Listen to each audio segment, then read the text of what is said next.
Polisi terus menyelidiki kasus penemuan bayi laki-laki yang diduga dibuang oleh orang tuanya di pantai Desa Galala Ambon, Selasa 30 Mei 2023 sore. Kapolresta Pulau Ambon, Kombes Pol Raja Arthur Simamora mengatakan pihaknya terkendala minimnya alat bukti.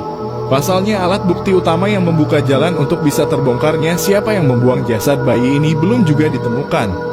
Kasus ini masih tahap penyelidikan, belum bisa naik penyidikan karena masih kekurangan alat bukti, ucap Kombes Arthur kepada awak media Senin 5 Juni 2023. Saat ini pihaknya terus berupaya mencari alat bukti. Salah satunya memeriksa CCTV yang berdekatan dengan lokasi penemuan jasad bayi di Galala itu. Kita saat ini intens koordinasikan dengan kantor pengawas JMP yang otoritasnya ada di BPJN Maluku untuk lihat CCTV itu, ujar Arthur. Selain itu, Arthur berharap masyarakat yang mengetahui terkait kasus pembuangan bayi ini bisa memberi keterangan ke polisi agar memudahkan proses penyelidikan. Kalau ada masyarakat yang tahu sekilas saja terkait kasus pembuangan bayi, beritahu kita selidiki terangnya.